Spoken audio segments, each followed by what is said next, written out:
Hey, and welcome to Board with Life News for February 15th. Today I'm going to talk about Caverna, Cave Against Cave, The Expanse, Werewords, expansions for Adventureland, Bloodborne, and Flamme Rouge, as well as the Kickstarter for Yukon Salon. Let's get to it.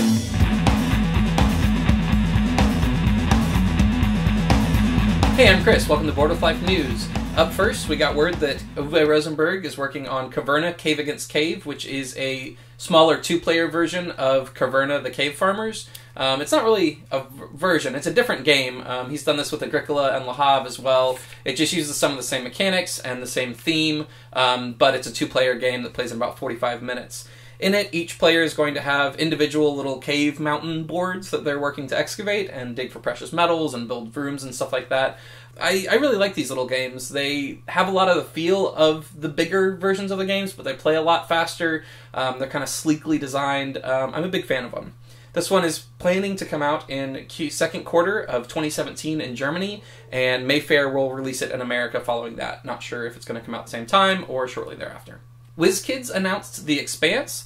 This is a board game based off of the sci-fi television show and book series, The Expanse. I actually just got into this TV show, and I'm really digging it. It's got really good production values for sci-fi. It's more of kind of like a Battlestar Galactica type show with some like Blade Runner-y feel and very Philip K. Dick-esque.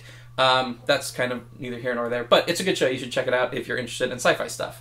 In the game, players are taking on roles of one of 4 different factions, and it's going to have a lot of political intrigue, which the show also has, and apparently the design is similar to Twilight Struggle. It's exciting because it's designed by Jeff Engelstein, who's a very accomplished board game designer, so there's a good chance this might be kind of like Battlestar Galactica, the board game, or something like that, where it's a really solid sci-fi show that actually has a really good board game attached to it that's not just kind of like slapping some mechanics on a popular theme. So this is coming out in June of this year. Bezier Games announced Werewords by Ted Alspach. This is like Werewolf meets 20 Questions, which if you watched my top 10 games or my BGG Con rundown, there's a game that came out in Japan from Oink Games called Insider that was very similar to this. This seems like it's taking some of the ideas of Insider but adding even more of like the classic werewolf or ultimate werewolf mechanics into it, where there's a mayor of the city and they have to answer yes or no, or they actually have tokens that are yes or no or very close or things like that. So there's a little bit more game in the game Insider. It's just yes or no questions. This, the mayor only has so many tokens, and once they run out of tokens, that's it, and you didn't get the word by then.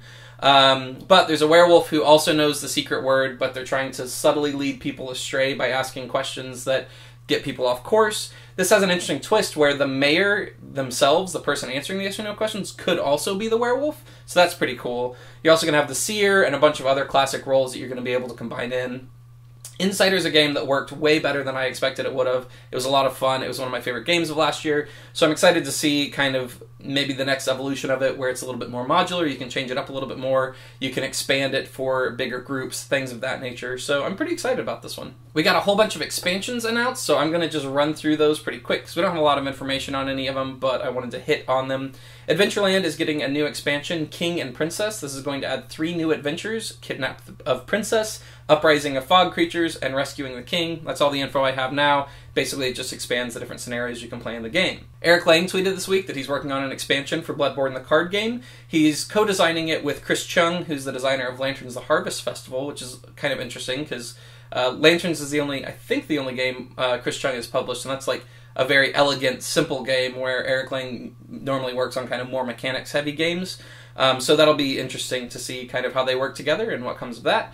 And they're hoping for a 4th quarter release of this year. Asger Harding Granerud, I don't know how to say his name, I apologize, is mentioned that he is working on an expansion for Flamme Rouge that will be coming out in Essen 2017. He didn't give more details. I know that he's been posting kind of test rules and things like that for a 5 or 6 player expansion for the game.